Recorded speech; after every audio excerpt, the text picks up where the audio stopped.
let's talk about a 7-year-old boy with some language, but not fluent.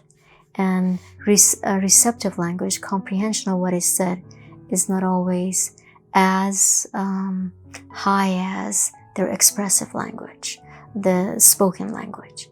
And he had been through multiple traumas. One of them is actually a car accident, and during which the mother was hurt and was flown to a nearby hospital. The dad soon after passed away. And so given that this child couldn't really speak fluently and say everything, and with children with autism, I'm a little bit more directive. So given that I knew what was involved in the accident, so I would kind of have cars, people, and things that I know would be involved, when you are involved in an accident on the freeway. And I would say, show me what happened. And he would set up the toys. Like to say, well, mom, dad, and we were going somewhere in the car. And then I would take a picture. And then I would say, what happened next?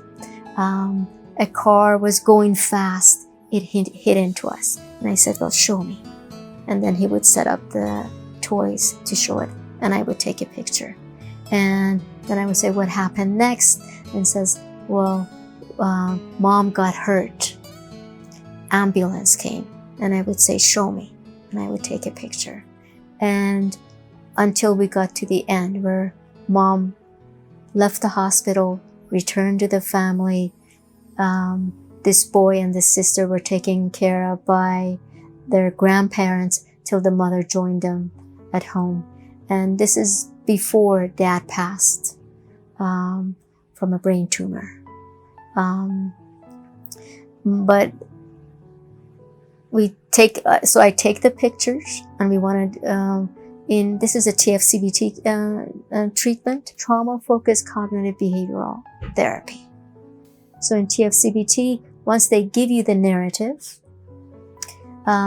you re-expose them to the story to lower the anxiety, and you keep going and you process it deeper and deeper. So initially, they just tell you the story. So I put the pictures, and he tells the story. I said, can I be your secretary? And I say, yes. So I write the story. The next time I go through the story, I say, I just, I was thinking about you, and I'm wondering, as this happened, what was going through your head? What was your head saying? How were you feeling here? So he would tell me, and I would add it. So we go over the story maybe 2, 3, 4 times, and each time I take him in deeper to talk about his feelings, about his thoughts. And the final version would be I actually correct his thought errors.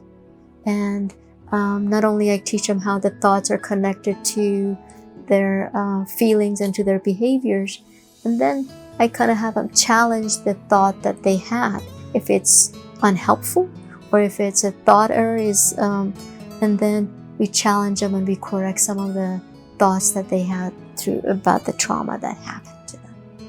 So that would be an example of TFCBT. And then, once you're finished with their narrative, what you can do is have them sit with the parent, because you involve the parent in this trauma treatment, and share the story with the parent. The only thing that the child doesn't know is I usually have brought in their mom or dad for a couple of sessions before we have conjoined session, and read this story to them and have the parent come up with a response narrative. Because there is a lot of gaps in a story, whatever has happened to a child that doesn't understand everything. So the parent does the response narrative, and during the conjoined session, after the child shares their story that we have been working on for several sessions, then the parent shares their story. And they say, I have a story for you. And then they share their story, and then they have a more full comprehensive understanding of what all happened.